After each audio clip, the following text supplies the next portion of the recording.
Okay, I'm back. So now we're going to solve number 7. 2x squared minus 5 equals negative 41. So, same thing.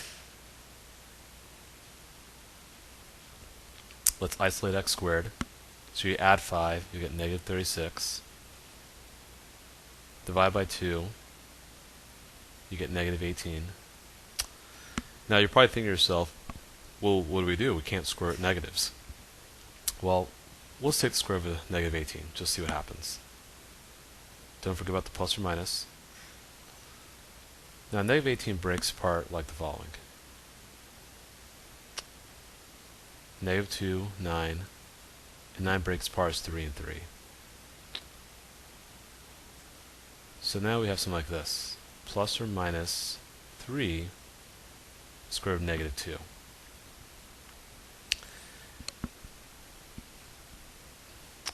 Now the one thing about negative 2 is that it's negative 1 times 2. We can substitute for negative 1 by calling it I squared. I squared equals negative 1. I is what we call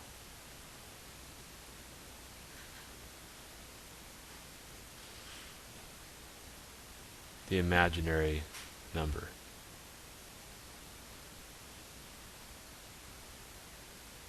So I could equal square root of negative 1, or sometimes some people like to think of I squared equals negative 1. This is a way that we can actually simplify radicals so that we don't have a negative number underneath the radical symbol. So coming back up here, we can say x equals plus or minus 3i root 2. We'll also look at some other problems that deal with imaginary numbers.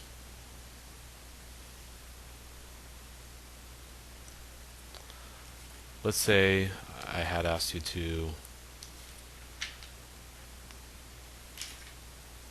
simplify the following.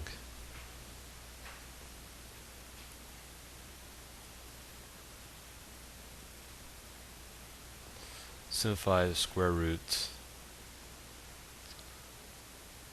of negative 4. In that case, we'll just say 2i. That's because negative 4 equals 4 times negative 1, or 4 times I squared. So again, I squared equals negative 1. This is a very, very important thing to know. And so when we come back over here,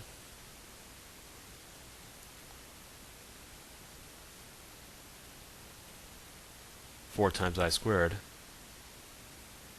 square root of I squared times square root of 4, that's how we get 2i. So this leads us to section 4.6, which is called perform operations with complex numbers. So I've already talked about what I is, but I've not yet talked about what is a complex number.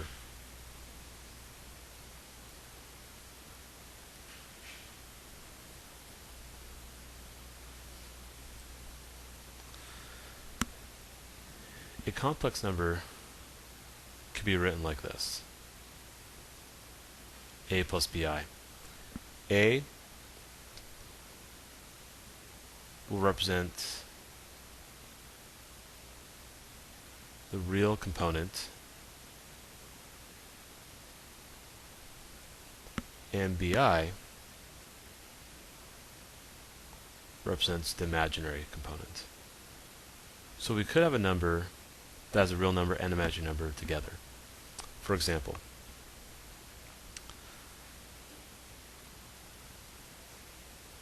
let's say I were solving a problem like this.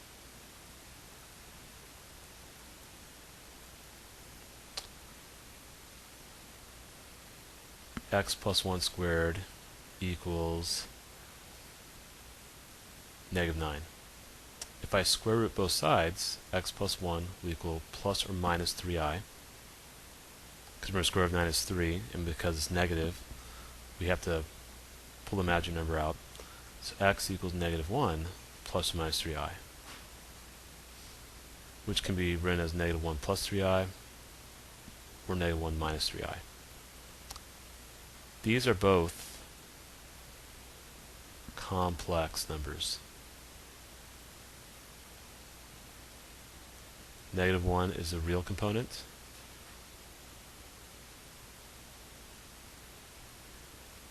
And plus or minus 3i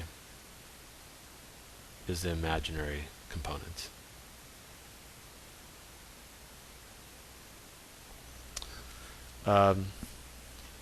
Just a couple of things I want to discuss with section 4.6.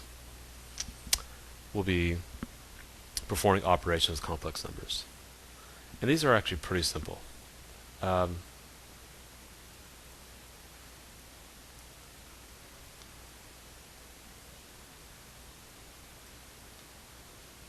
perform the following operations. And we'll do this as a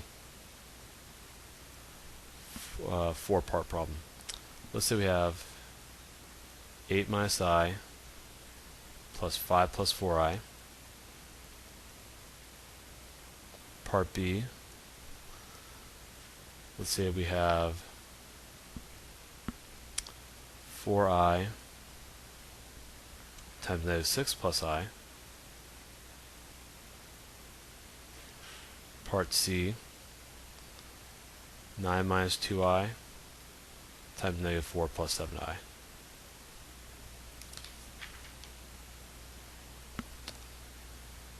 And then the last one,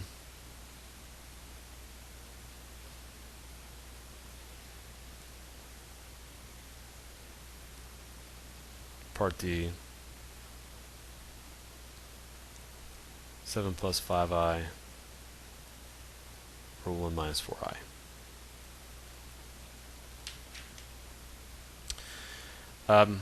As you can imagine, for part A, it's going to be similar to combining like terms.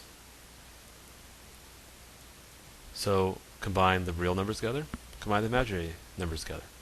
So 8 plus 5 is 13, negative I plus 4i is 3i. Pretty simple. For part B, it's going to be like this distribution, right? You have 4i on the outside, negative 6 plus I on the inside. So you get negative 24i plus 4i squared. Now, very important, I squared is negative 1. So it'll be negative 4 minus 24i.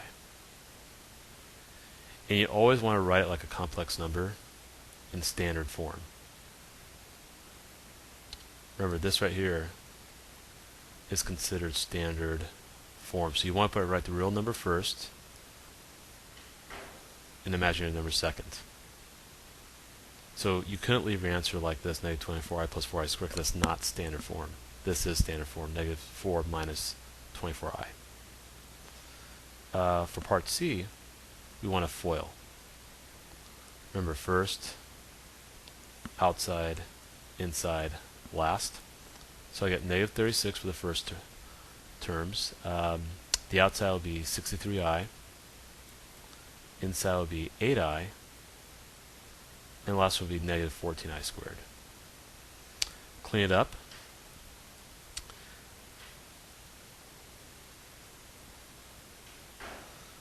So see, we got negative 36 plus 14, because I squared is negative 1, negative 14i squared becomes plus 14.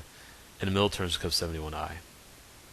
So final answer would be negative 22 plus 71i.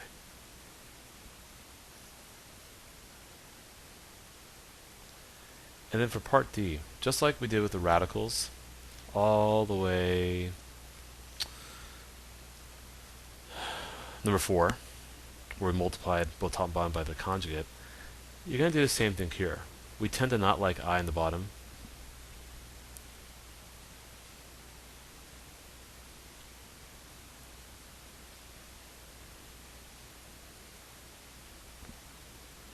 We want the denominator to be real.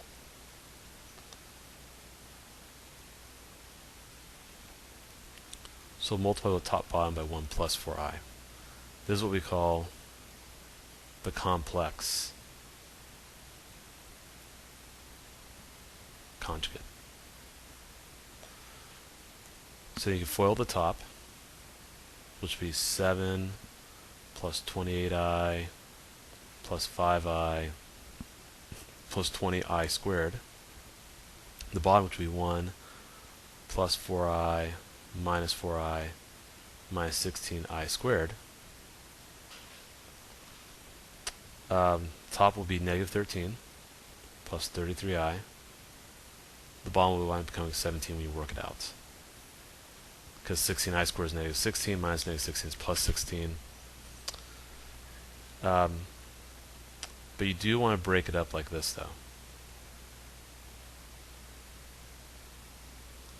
And you want to be very careful with how you write it. So that's actually standard form, not the fraction. Negative 13 plus 33i all over 17. That's not standard form. You got to separate it. So you got your a, you got your b, and of course you got the I. That would be the proper way of writing it.